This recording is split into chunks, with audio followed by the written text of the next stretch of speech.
expresar la palabra y para que ustedes también puedan tener un corazón dispuesto. Padre, en el nombre que es sobre todo nombre, nos acercamos al trono de la gracia en estos momentos para suplicarte tu misericordia para con nosotros, comenzando con mi persona. Padre amado, sin ti nada puedo hacer. Padre, ven, Espíritu Santo de Dios, el cual nos guía a toda verdad y a toda justicia. Ven, oh Espíritu de Dios, ayudarnos, Señor, a ministrar a nuestros corazones. Usa tu palabra que es como martillo que quebranta la peña.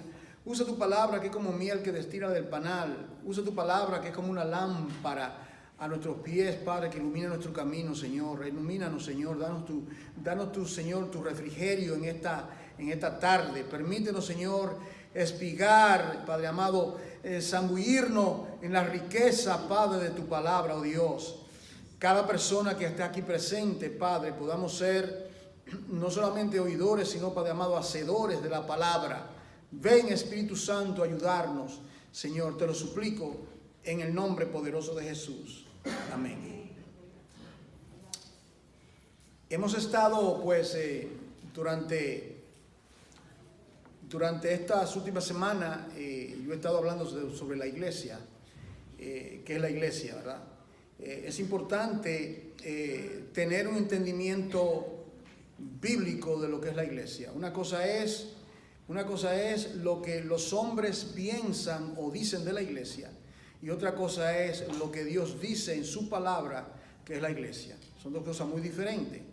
Si usted le pregunta, si usted le pregunta a la persona que es la iglesia afuera, si está pasando por aquí, le van a enseñar a este templo, a este edificio. Y esto es un lugar de reunión y los hombres le llaman iglesia, pero nosotros comenzamos la iglesia hace años y fue en una pequeña sala. Y las personas no querían ir porque ellos se confundían. Y dice, ¿dónde está la iglesia? Yo les decía, bueno, está en el apartamento 3A. Entonces ellos pensaban que, porque la mentalidad es que la iglesia es algo geográfico, ¿verdad? Y la iglesia, como hemos dicho, la iglesia es, como dice 1 Corintios 12:27, vosotros pues sois el cuerpo de Cristo y miembros cada uno en particular. Entonces la iglesia es un cuerpo multimiembro, y en ese cuerpo multimiembro tiene una cabeza, y esa cabeza, no son los líderes, esa cabeza es Cristo Jesús, el Señor de la iglesia. Esa iglesia tiene un fundamento. Isaías 28:16, he aquí, pongo en Sión un fundamento, el que creyere no será avergonzado.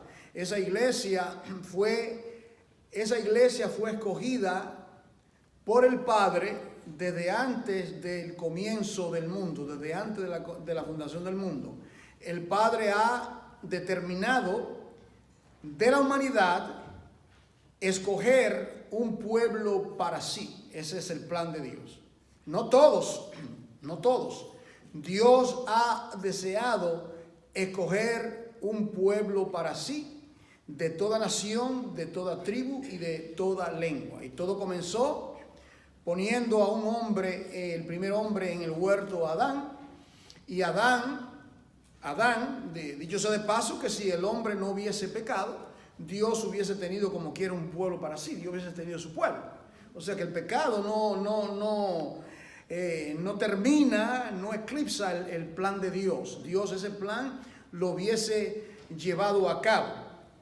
Pero dado que el hombre pecó, naturalmente el Señor incorporó el plan redentivo. A Dios no le tomó por sorpresa la caída de Adán en el huerto. Dios no le tomó por sorpresa. Dios todo lo conoce, todo lo sabe, y pecando el hombre, Dios determina llevar a cabo este plan. Un Salvador divinamente escogido para redimir a un pueblo divinamente escogido. Como dije, de toda nación, de toda tribu y de toda lengua. Ese es el plan. Y si usted es un creyente, usted es nacido de nuevo, usted es un creyente, una hija y un hijo de Dios, usted ha sido parte de ese plan magistral, ese plan diseñado delante de la fundación del mundo. Bueno, esa iglesia, decíamos, tiene fundamento. Dice en Efesios 2, dice que la iglesia fundamentada sobre el fundamento de los apóstoles y de los profetas. En otras palabras, todos los profetas del Antiguo Testamento, fueron depositarios de la revelación de Dios. Usted, por ejemplo, usted abre la Biblia, al libro de Génesis, y usted dice, ¿dónde están los profetas? Bueno, ahí está el escritor del libro de Génesis. Note que dije el escritor, no dije el autor. ¿Sabe la diferencia, verdad?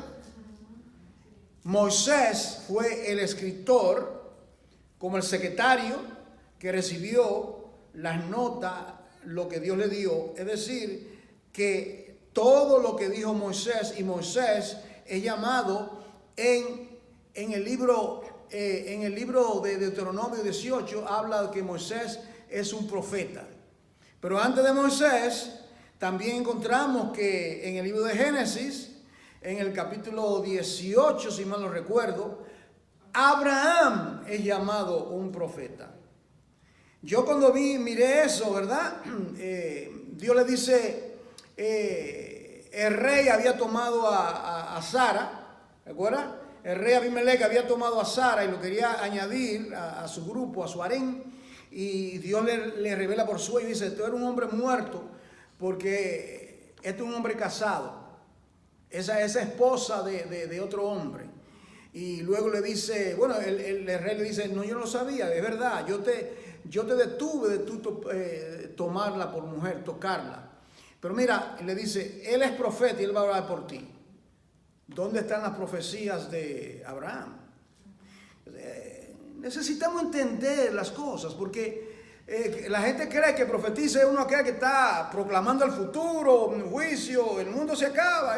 No, un profeta es uno que recibe mensajes de parte de Dios. Y en el Antiguo Testamento tenemos los profetas, tenemos, yo dije Abraham, tenemos nosotros a Moisés, luego tenemos nosotros lo que se llaman los profetas mayores, Isaías, Jeremías, Ezequiel, Daniel. Luego tenemos otros 12 profetas, los profetas menores, Joel, Abdías, Nahum, etcétera, 12. Y luego en el Nuevo Testamento encontramos algunos que también profetizaban. Pero ahora el punto es que la iglesia es fundamentada sobre el fundamento de lo que está escrito en el Antiguo Testamento y lo que está escrito en el Nuevo Testamento. Ese es el fundamento. No hay otro fundamento. No se le puede añadir a otro fundamento. No se le puede sustraer a otro fundamento. Nadie puede decir, bueno, Dios me reveló algo. Bueno, si te lo reveló, ya está en la Biblia. O sea, si es algo que tú me dices que te reveló, tiene que estar en la Biblia. Tiene que estar de acuerdo con lo que dice la Escritura, ¿verdad? Tiene que estar a la par con la Escritura. Hay que decir esto porque hay personas que se pasan siempre hablando de cosas de revelación y que algo extra, ¿verdad? Y cosas que son antagónicas a lo que Dios dice en su palabra. Por eso Dios nos ha dado su palabra para guiarnos a toda verdad y a toda justicia, y nos ha dado su Espíritu Santo. Que el día de hoy yo dije que yo iba a predicar 3 mensajes sobre la iglesia y el Espíritu Santo. Este va a ser el tercero de esos 3. Y yo quisiera enfocarme, hablar con ustedes, ¿verdad? La iglesia y la guianza del Espíritu Santo. Yo quiero que vea conmigo aquí en el libro de Gálatas. Vamos a Gálatas. ¿Cómo es que somos llamados a ser guiados? La iglesia que es guiada por el Espíritu Santo. Aquí hay tantos pasajes cristocéntricos, cristológicos que podíamos nosotros usar, pero el tiempo no nos daría. Yo quisiera tomar aquí en Gálatas capítulo 5.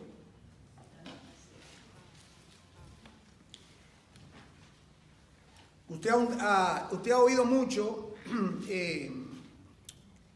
del énfasis que se da de la vida llena del Espíritu Santo. Usted ha oído esa expresión, sé lleno del Espíritu Santo.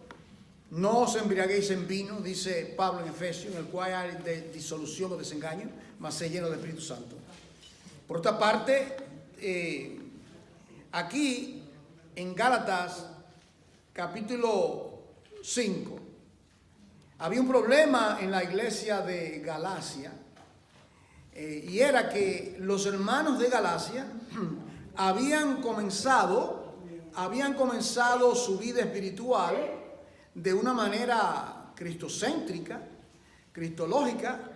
Entonces, algo había pasado. Pásate por un momento al capítulo 3 antes de llegar al 5.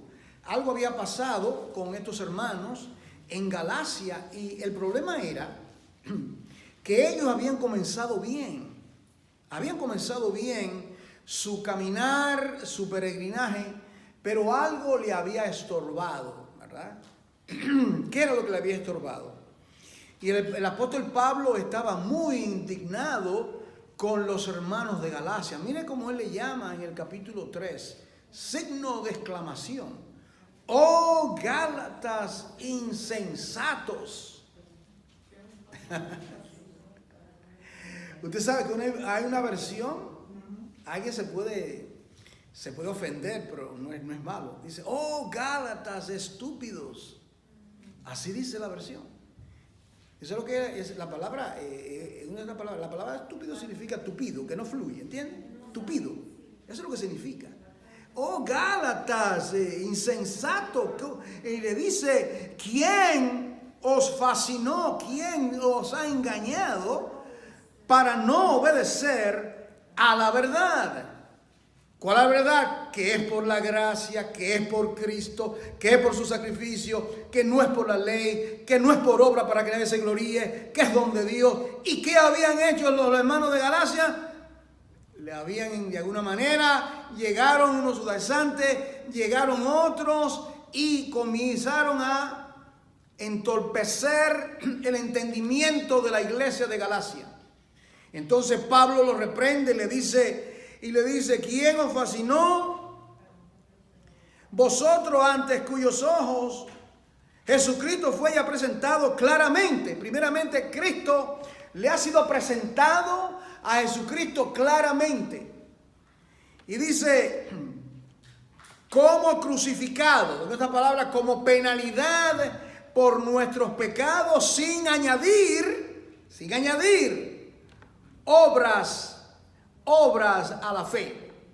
Y le dice, esto solo quiero saber de vosotros, hermanos de Galacia. Ustedes recibieron el Espíritu de Dios, por lo cual para proceder, una vez uno es creyente, el Espíritu de Dios viene a habitar en ustedes. Ustedes recibieron el Espíritu de Dios por las obras de la ley, en otras palabras, o por el oír con fe. ¿Ve la diferencia? Las obras de la ley, oír con fe. ¿Cuál es la correcta?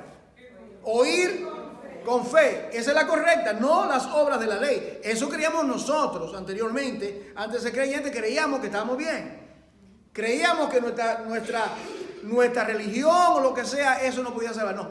Entonces dice, esto solo quiero saber. Ustedes recibieron el Espíritu por las obras de la ley o por el oír con fe. ¿Qué dice la palabra? ¿Cómo es que alguien es salvo? Romanos 10:17.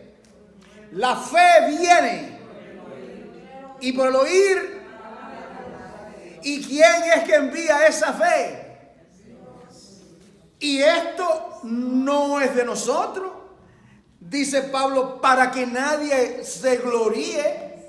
Es don de Dios. En otras palabras, el hecho de que usted haya creído, ¿usted cree en el Señor Jesucristo?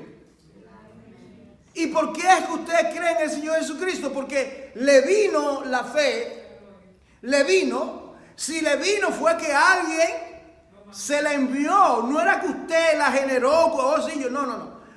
Entonces esa fe la llevó a usted al arrepentimiento y a creer en Jesucristo. Todo por gracia, no por obra, para que nadie se gloríe. Ahora, Las obras tienen un lugar en la vida del creyente. Y es la siguiente, lo pongo de esta manera. No somos salvos por obra, pero sí para buenas obras. Hago buenas obras, no para ser salvo. Hago buenas obras porque soy salvo. Esta reunión de hoy, el venir a este lugar, es una buena obra. Usted lo hace no porque usted quiere ser salvo, usted lo hace porque usted es salvo.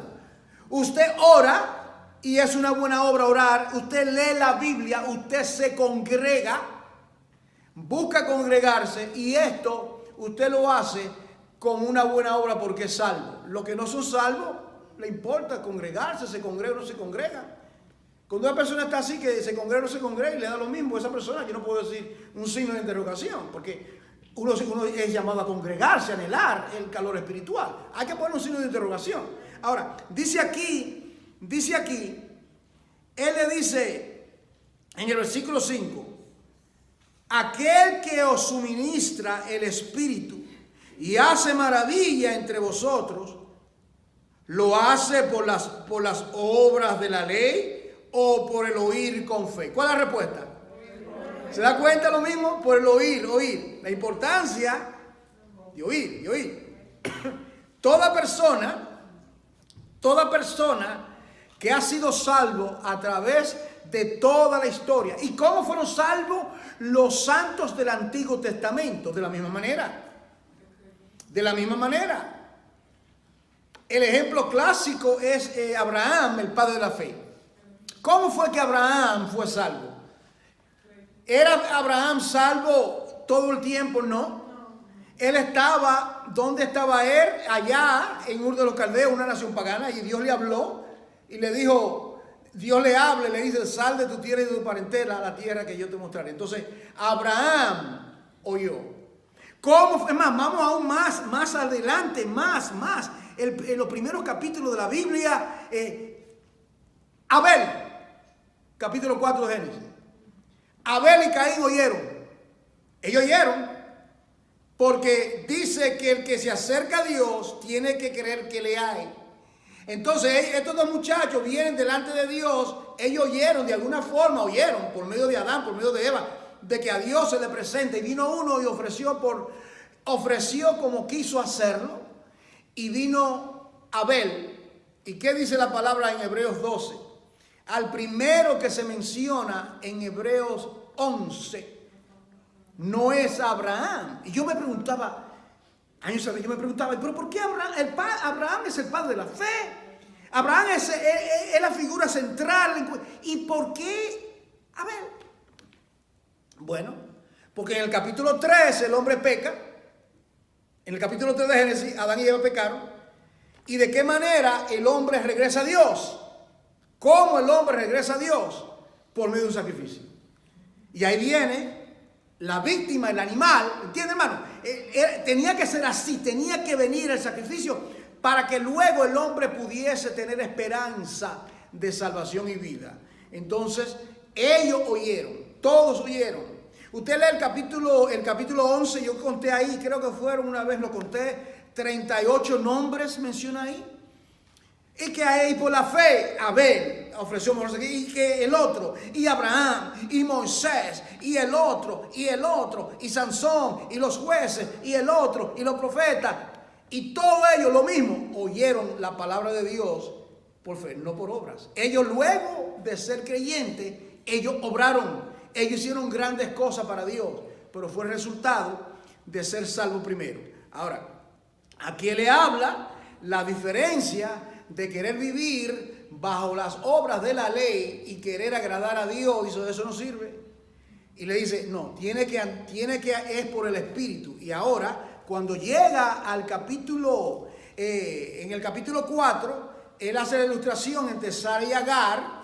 Entre una que fue escogida y la otra no. Agar representa la ley, representa el antiguo pacto. Sara representa el nuevo pacto, la fe, la gracia. Ok, en el capítulo 5, donde estamos, entonces él le dice en el capítulo 5, versículo 1, Ustedes deben andar en la libertad con que Cristo os ha hecho libres.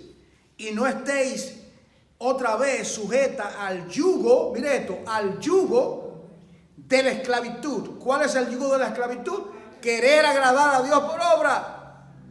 Querer agradar a Dios por obra. Ustedes saben que durante la Semana Santa, entre comillas, hay personas que se han dejado, van de rodillas, la vía dolorosa y están gritados. Han habido episodios donde hombres, cosa necia, ¿verdad? Quisieron ser crucificados para imitar a Jesús. ¡Qué tontería!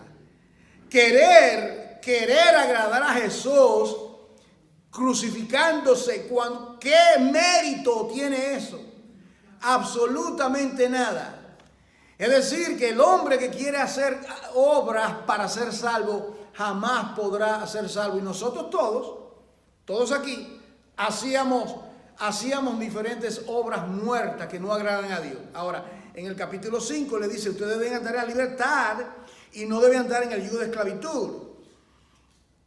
Entonces le dice Pablo, versículo 2, yo Pablo digo que si ustedes se circuncidan, si ustedes continúan circuncidándose, de nada os aprovechará Cristo. Si ustedes creen que por la circuncisión, porque son judíos y se circuncidan, esto le dará un estatus, ¿entienden? Un estatus mayor que aquellos que no se circuncidan. Ellos se continuaron circuncidando. Después que vino Cristo, los judíos se continuaban circuncidando, pero la diferencia era que esos judíos entendían que la circuncisión no los salvaba. Pero había otros que le decían a los gentiles, ajá, ustedes son gentiles, si ustedes quieren ser parte de las promesas de Abraham, ustedes tienen que ir y cortarle el prepucio, tienen que circuncidarse, si no ustedes no se viste que no van, ustedes no son cristianos. Y ahí viene Pablo y dice, no, eso no es así. Es por gracia, no es por obra para que nadie se gloríe. Ahora, él le dice aquí, en el capítulo 5, versículo 16, que es la parte, le dice, digo pues, andad, esta es la palabra, andad en el Espíritu y no satisfagáis los deseos de la carne. Andar en el Espíritu y no satisfagáis los deseos de la carne. Pregunta. Todos los cristianos, no respondan, todos los cristianos andan continuamente, viven su vida continuamente en el Espíritu. Continuamente viven su vida en el Espíritu. Ahora, vamos entonces a darle algunos ejemplos de que la vida del creyente se marca de... Lo ideal sería así, mire. Hacia arriba, hacia arriba, hacia arriba, hacia arriba, hacia arriba. Pero la vida del creyente, mire cómo es. Bueno, nosotros lo vimos en el mapa de la vida cristiana, el que estamos estudiando. Ustedes ven la vuelta que viene. Yo no quiero dar algunos ejemplos, ¿verdad? Yo quiero dar unos ejemplos, ¿verdad? De que no siempre el creyente vive la vida en el Espíritu. Yo quiero darte el ejemplo de Moisés. En un momento dado, Dios le dice que hiera la peña y agua habían de salir de la peña. Entonces nosotros encontramos en Números capítulo 20, versículo 16, que bajo una ira, él le da un tremendo tablazo a la piedra, porque él estaba indignado. ¿Y usted cree que Dios no tomó capítulo de eso, de Moisés? ¿Qué hizo Dios con relación? ¿Qué pasó con Moisés? Por esa causa, Moisés y Aarón no entraron a la tierra prometida. No entraron. No procedió, no anduvo en el Espíritu, anduvo bajo la carne. ¿Qué tal del rey, el primer rey de Israel? Cuando él se desesperó, y no esperó que llegase Samuel, 1 Samuel 13, el 8 en adelante, y él quiso hacerse de sacerdote. Y Dios le dijo, mira, por ese pecado tú vas a ser destituido de tu reinado. Yo me voy a levantar otro. Y él fue reemplazado por David. ¿Qué tal de Jacob y Esaú? ¡Qué lucha! Desde el vientre de la madre, estos dos muchachos están ahí luchando en el mismo vientre de la madre. El otro lo cogió por el calcañar. Yo salgo primero. Una lucha. Entonces, Saúl es el primogénito, ¿no? Entonces, Jacob, el nombre de Jacob, ¿qué significa? Engaño, usurpador. Y con ese espíritu de engaño, engañó a su hermano en 2 ocasiones. Y hubo esa enemistad. Y Esaú juró quitarle la vida cuando mueran sus padres. Yo juro, ya me he engañado. Bueno, ¿quién de los dos fue peor? ¿Quién de los dos procedió de una manera en la carne? Bueno, ciertamente Jacob anduvo en esos momentos. Él vivió en la carne y no anduvo en los mandatos o en el espíritu. ¿Qué aconteció con él? Entonces, cuando uno lee en el libro de Hebreos y otras porciones en el Nuevo Testamento, señala a Esaú y dice, y no sea como Esaú, profano lo llama. ¿Ve cómo la escritura se interpreta? Uno puede poner a Jacob y a Esaú de la misma categoría, pero yo dejo que la Biblia interprete. Entonces, la Biblia dice que Esaú era un profano y que por una comida vendió su primogenitura, es decir, que Dios le dio bien duro a él porque no debió de hacerlo. No anduvo. Y nosotros podemos seguir. ¿Qué tal de Pablo cuando tuvo ese argumento ¿te acuerdas? Con Juan Marco, que en un momento dado él fue un desertor, y luego su tío Bernabé se lo quería llevar, y Pablo, ¿qué? Este desertor, este cobarde va a andar con nosotros. No. Y dice que hubo una contienda entre ellos, y Pablo se tomó a Silas y se dividieron. Pero qué bueno es la reconciliación, porque luego nosotros vemos que obró para bien. Obró para bien, porque entonces Juan Marco cogió experiencia, era un muchacho, era joven. Entonces luego Pablo le dice que le envíe a Juan Marco, pero mire cómo dice, me es útil, no a mí, nada personal, es útil para el ministerio. Ya estaba preparado. Okay. Ahora, ¿cómo es que nosotros podemos vivir, andar en el Espíritu? El mensaje de hoy va a ser más breve y va a ser práctico y al punto. ¿De qué manera yo puedo vivir la vida? Cuando dice aquí, andad en el Espíritu, esa expresión de Gálatas 5:12 es un verbo que significa continuo. Está diciendo, continúa viviendo en el Espíritu, que continúe, es algo continuo, y es una lucha, es una lucha, porque el apóstol Pablo, uno de los capítulos más reveladores de la lucha del creyente es Romanos 7. ¿Ustedes han leído Romanos 7? El apóstol Pablo Pablo, que él contempla la ley de Dios y él se deleita en la ley de Dios. Yo amo la ley de Dios, yo me regocijo en la ley de Dios. Pero luego encuentra dentro de él que sus miembros se rebelan contra esa ley. ¿Cuántos entienden eso? ¿O solamente soy yo solo? Una lucha, hermano. Es una lucha continua. Esto es una lucha. No tenemos lucha contra carne y sangre, sino contra principados. Y usted quiere y el anhelo, y después por otra parte te ala, ¿verdad? Entonces, el apóstol Pablo dice, porque lo que yo quiero hacer, no lo hago. Yo quiero agradar a Dios, veo la ley, es espiritual, es buena. Y dice, miserable hombre, miserable de mí. ¿Quién me librará? Mira la pregunta, ¿quién me librará de este cuerpo de muerte? La lucha está en ese cuerpo de muerte. Es decir, el Adán que pecó todavía está ahí, pero usted simultáneamente tiene tiene el Espíritu de Dios y tiene la palabra, tiene, aquí está, ¿quién me librará? Es la pregunta, ¿quién me librará? ¿Quién me librará para yo andar en el Espíritu y yo dejar las obras de la carne? Miren cuáles son las obras de la carne, hermano. Mire lo terrible. Mire el espejo de la vida suya. Escuchen bien, jóvenes y todos, mire esto. Manifiestas son las obras de la carne. Gálatas 5:19, aquí viene. Adulterio, fornicación, inmundicia, lascivia, idolatría, hechicería, enemistades, pleitos, celos, ira, contienda, disensiones, herejía, envidia, homicidio, borrachera, orgía. Y la lista dice, ¿puedo seguir? Y cosas semejantes. Oiga esto.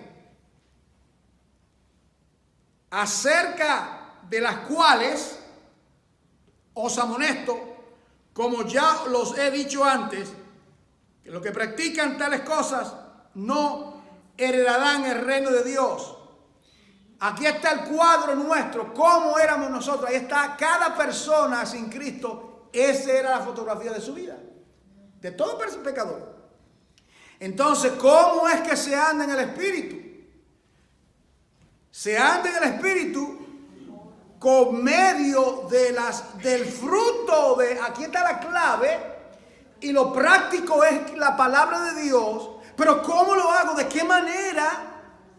Bueno, cuando Pablo dijo, miserable hombre de mí, en Romanos 7, ¿quién me va a librar de esta lucha? Dice, gracias sean dadas a Dios por Jesucristo.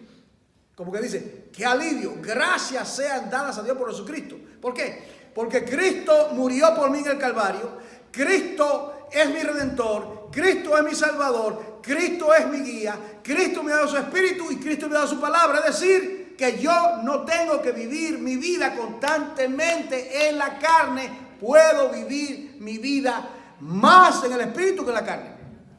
La clave es que la vida normal antes de Cristo, before Christ, ¿no? BC, before Christ, era una vida con las obras de la carne. La vida AD, después Anno Domini, que significa después del día del Señor, después de Cristo, son la vida que se vive espiritualmente. A partir de ese día que usted hizo profesión de fe, que usted dijo, yo me entrego a Cristo, yo me he arrepentido de mis pecados, de ese momento, usted va avanzando a la santidad y a la búsqueda de Dios. Y entonces la vida suya y la mía, la característica es que vivimos más en el Espíritu y menos en la carne. ¿Cuánto me entienden? No a la inversa, más en el Espíritu. ¿Por qué? Porque tenemos la palabra de Dios. ¿Por qué? Porque tenemos el Espíritu Santo quien nos guía a toda verdad y a toda justicia. Ahora, yo quiero darte 5 cosas muy sencillas que nos van a ayudar y ha ayudado a todos los creyentes para andar, si quiere puede anotarlo, caminar en el Espíritu. Número 1 sería Salmo 1, bienaventurado el varón que no anduvo en caminos de malo, ni en silla de escarnecedores se ha sentado, sino, aquí viene, que la ley de Jehová medita. ¿Cuándo? De día y de noche. Fíjense, hermano. Meditando en la palabra de día y de noche. Ahí está. Meditando en la palabra de día y de noche. Meditando la palabra de día y de noche. Cuando yo no puedo dormir y yo tengo problemas de dormir mucho, yo duermo muy poco. Yo lo que hago es que yo pongo un mensaje, me pongo a leer. Tengo personas que algún mensaje que de edificación, porque yo tengo oportunidad como ustedes me escuchan a mí casi todos los domingos, pero y quién sabe cómo me alimento, aparte de mi tiempo con el Señor, yo necesito oír a otra persona. Y yo aprendo y soy instruido por otros, porque todo el mundo tiene que aprender. Entonces, meditar de día y de noche. ¿Qué fue lo que Dios le dijo a Josué antes Antes que Josué fue el que tomó el lugar de Moisés después que Moisés murió, ¿recuerdan? Moisés muere, es enterrado por Dios en el monte y Dios le habla, mira, vete a este monte y muere allí, que ya yo tengo preparado a tu sucesor. ¿Qué le dijo? Josué 1:8. Este libro de la ley no se apartará. ¿Qué le dijo? Meditarás en él de día y de noche para que sea prosperado en tu camino. ¿Quieres prosperar en tu camino? Medita constantemente en la palabra de Dios. Medita constantemente en la palabra de Dios. Ahí está. Mira lo que dice el Salmo 19. Quiero leerte este salmo. Quiero leerte 2 versículos del Salmo 19. ¿Usted sabe cuál es el salmo que exalta más la palabra de Dios? ¿Sabe cuál es? ¿Quién sabe? El salmo que más exalta la palabra de Dios.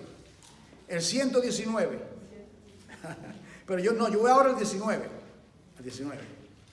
Usted sabe que ese salmo tiene 176 versículos.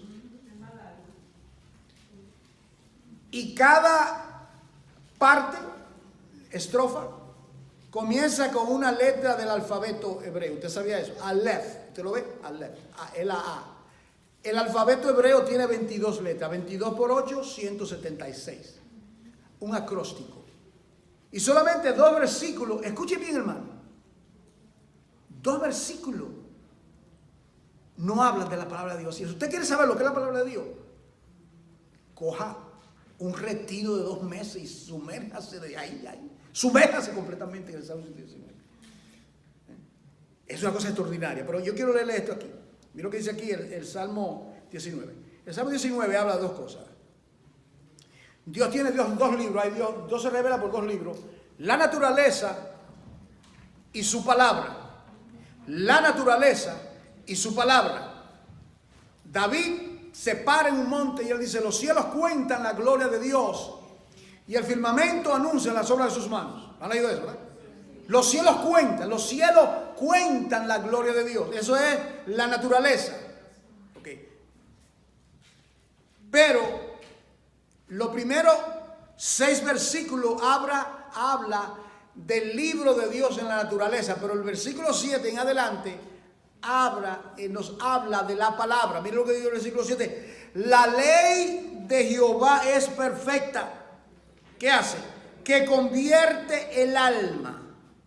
El testimonio de Jehová es fiel, que hace sabio al sencillo. Los mandamientos de Jehová son rectos, que alegran el corazón. El precepto de Jehová es puro, que alumbra los ojos. Ahí en ese salmo son palabras sinónimas. Se habla de la palabra de Dios con diferentes términos. Por ejemplo, dice la ley, y luego dice los estatutos, es lo mismo. Los estatutos, el temor, los mandamientos, los preceptos, es lo mismo. Entonces, meditando en la palabra de Dios. Segundo, para andar en el Espíritu debemos de disponer nuestro corazón, inclinar nuestro corazón. El Salmo 108 dice: mi corazón está dispuesto, oh Jehová. Me gusta la palabra en inglés. En inglés dice: my heart is fixed, oh Lord, fixed. ¿Usted sabe cómo le dicen a una lámpara en inglés? A fixture. Algo que está puesto, ¿verdad? Una lámpara. Usted, eso está puesto ahí. Ubicado. Mi corazón está ubicado. O sea, en otras palabras, está enfocado. Mi corazón está... Mira aquí. Mira el Salmo 57. Mira aquí. El Salmo 57, versículo... Salmo 57, versículo 7. ¿Okay? Mira lo que dice. Pronto. En inglés dice fixed. Pronto, que significa firme, confiado. Pronto está mi corazón, oh Dios. Mi corazón está, ¿qué? Dispuesto. ¿Qué voy a hacer con un corazón dispuesto? Entre otras cosas, voy a meditar, puedo cantar, cantaré y trovaré salmo. Mi corazón está dispuesto. ¿Cuánto le gusta cantar al Señor? Amén. No solamente aquí. Cantar, ¿verdad? Cantar. Eso es lo segundo. Tercero, para vivir en el Espíritu, y esto es duro, esta parte es dura, esto es lo que dice Romano. No podemos conformarnos a este mundo, amada iglesia, no podemos conformarnos a este mundo. No somos de este mundo, somos creyentes. El Romano, después que, mire, la carta de todos los escritos del apóstol Pablo, la carta magna o la constitución del cristianismo es la epístola de los romanos. Todo predicador ha predicado sobre el libro de los romanos. Todos los grandes predicadores, es que yo lo he predicado aquí 2 veces, el libro romano completo. Es una carta fascinante, es lo que te describe lo que es el cristianismo.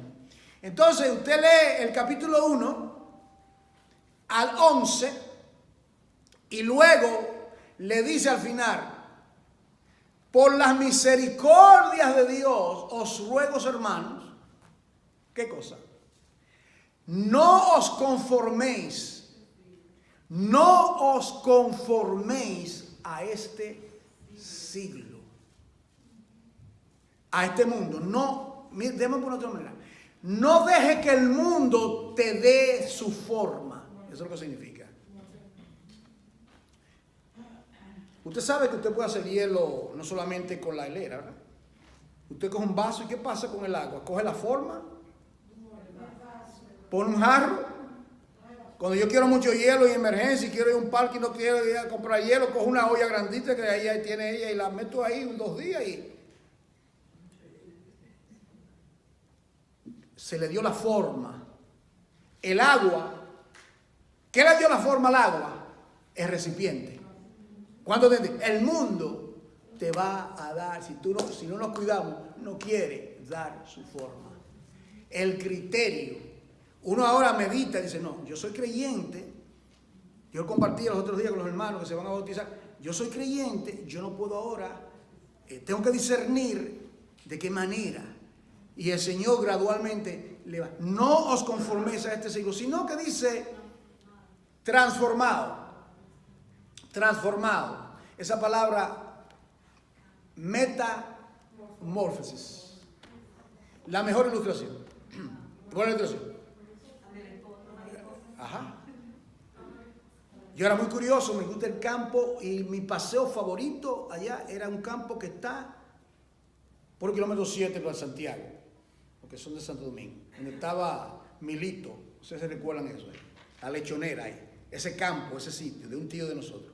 Es una finca y yo veo un árbol, un gusano, yo cojo un palo. Muchacho, mi abuela me asusta. Eso es una mariposa, ten cuidado. Yo no sabía que era una mariposa. Yo lo veía en esa baba, así, eso pegado, así pegajoso. ¿Quién podía saber que algo así, pegajoso, asqueroso, tan feo, ese era usted y yo? Eso éramos nosotros, increíble. Pero ¿qué había dentro de ese saco, de ese cacún, le decimos? Alas. ¿Cuántos de entienden el mensaje? Entonces, dentro de nosotros tenemos ahora, usted tiene alas espirituales, tiene la nueva naturaleza para volar espiritualmente. Usted nota dónde es que la mariposa pone sus patitas. No la ponen en desechos, las heces fecales de las vacas, ¿verdad que no? No se paran ahí. Ellas están brincando en las flores, buscando. ¿Se está entendiendo, hermano? Ahora, el cambio, tu apetito, sabes que tú tienes paladar. Sabes que cuando, al ser creyente, Dios nos da un paladar. ¿Cómo paladar? Yo sé, yo puedo, el paladar que tenemos, sabemos distinguir lo dulce, pero espiritualmente tenemos un paladar. ¿Cómo lo sabemos? El Salmo 34, gustad y ved que es bueno. Bendito sea el Señor. que usted pueda probar. Gustad y ved que es bueno Jehová. Salmo 34. Pero eso como que está al revés, yo decía. Porque yo primero veo y luego pruebo. Esto es ¿ve la lógica? No. Gustad, prueba y discierne. Puede discernir que es bueno Jehová. Dichoso el hombre o la mujer que en él confía. Entonces, tú pruebas, gustad y ve que es bueno Jehová. Okay, no te conformes a este mundo. Cuarto, faltan dos. Está en 1 de Pedro 4:8, que es la oración, amado hermano. 1 de Pedro 4. Quiero leerlo. 1 de Pedro 4. Mire acá, vamos para 1 de Pedro 4. Después de Hebreo viene Santiago, después de Santiago viene 1 de Pedro. Capítulo 4.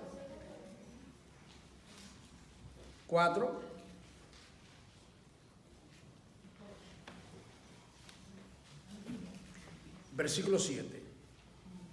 La parte para andar en el Espíritu y no conformarse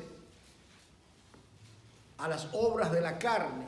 Meditar, disponer el corazón, no conformarnos a este mundo. No conformarnos a este mundo. Un ejemplo de uno que por poco querían que se conformaran a ese mundo. Le doy el ejemplo de esos tres jóvenes. Escuchen los jóvenes, acá que están acá. Los jóvenes. Es para todos, pero los jóvenes. Daniel y los jóvenes fueron llevados y eran jovencitos así, más tiernos que ustedes. Quizás tenían 14, 15, 16 muchachos como ustedes. Y a ellos lo llevaron. Lo habían escogido, ¿saben? Los reyes, cuando ellos conquistaban, ellos tomaban lo que se llama la crema y la nata de la sociedad. Tomaban los mejores y estos muchachos lo querían preparar para servir en el palacio del rey, etc. Y le enseñaron las lenguas de los caldeos. Y luego comenzaron y le dieron y querían que le diesen la comida, las mejores carnes, los mejores guisados, las mejores vinos, todo. ¿Y qué pasó? Él dijo, no, nosotros no vamos a comer eso. Es más, queremos mejor comer legumbres, vegetales. Pruébalo. Y así fue. Y dice el 1:8, y Daniel, me gusta eso, Daniel propuso en su corazón, escucha esto, joven. Daniel propuso en su corazón no contaminarse. No contaminarse. En high school, Dios me salva junio, era el último año, le hice así a esa lista de que amigos, lo corté a todito de un cantazo. Creía que yo estaba enfermo, que ya todas tonterías y la bobería y la... having fun. Yeah, right, having fun. Toda esa charlatanería, toda esa tontería, y tú te enfermo, ¿qué es lo que te pasa? No, que me convertí al Señor Jesucristo.